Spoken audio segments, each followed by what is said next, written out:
राजा अकबर के दरबार में बहुत से दरबारी थे, पर उनका मन पसंद था बीरबल।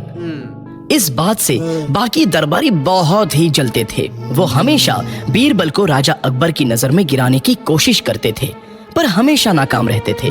आज उन लोगों ने रानी के भाई हुसैन खान को अपना मोहरा बनाया था।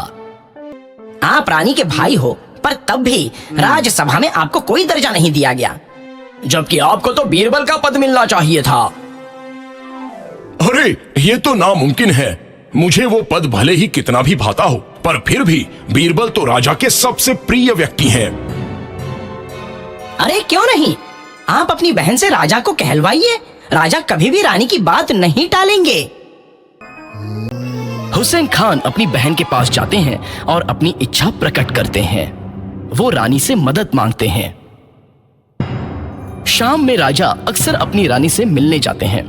वो बहुत ही दुखी और गंभीर मनोदशा में रहती है। प्रिय रानी, आप इतनी दुखी क्यों लग रही हैं? क्या बात है, बताइए। मेरे भाई को आपके दरबार में कोई भी पद नहीं दिया गया है, इससे मैं बहुत दुखी हूँ। आपको कुछ करना चाहिए। कोई बात नहीं प्रिय, मैं उसे एक पद से नवाजूंगा। नहीं, मुझे मेरे भाई के लिए वही पद चाहिए जो बीरबल का है। पर यह मुमकिन नहीं है बेगम। हुसैन खान तो बड़ा ही बेवकूफ और जिद्दी आदमी है। जिम्मेदारी मिलने पर वह बेहतर हो जाएगा। पर उसमें बीरबल जैसी बुद्धि भी तो होनी चाहिए, जिससे शाही प्रशासन में कुछ मदद मिल सके। साथ ही बीरबल को हटाने का कोई कारण भी नहीं है। मेरे पास एक तरकीब है। कल शाम को आप बीरबल को मुझे शाही बगीचे में आपके साथ सैर करने के लिए लाने को कहिए। मैं इनकार कर दूंगी और बीरबल मुझे राजी नहीं कर पाएगा। आप गुस्से में उसे बर्खास्त कर सकते हैं।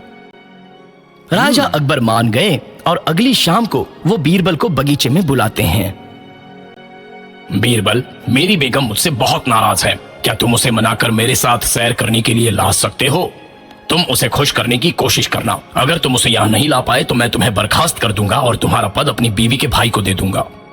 बीरबल को आभास होता है कि ये उसे निकालने की साजिश है। वो रानी के कक्ष में जाता है। रानी साहिबा, राजा ने आपसे गुजारिश की है कि तभी एक नौकर आता है और बीरबल के कान में धीरे से कुछ कहता है। रानी को बस अपने कान में 2 ही शब्द सुनाई पड़ते हैं, सबसे सुंदर। इतने में नौकर चला जाता है और बीरबल फिर रानी की तरफ मुड़ते हैं। माफ कीजिएगा रानी साहिबा, योजना जरा बदल गई है। ये बोलते ही बीरबल वहां से चला जाता है। रानी सबसे सुंदर शब्द बार बार सुनने पर परेशान सी हो जाती है। जैसे ही नौकर ने बीरबल से कहा, बीरबल मुझे बगीचे में आने को कहने के बजाय रुक गया। हाय, क्या राजा को सैर करने के लिए किसी दूसरी सुंदर महिला का साथ मिल गया। शायद इसलिए बीरबल ने योजना बदल दी। ईर्ष्या से रानी शाही बगीचे की तरफ जाती है। वहां पर वो राजा को अकेला पाती है। रानी को देखते ही राजा कहता है, बेगम, आप यहाँ क्या कर रही हैं?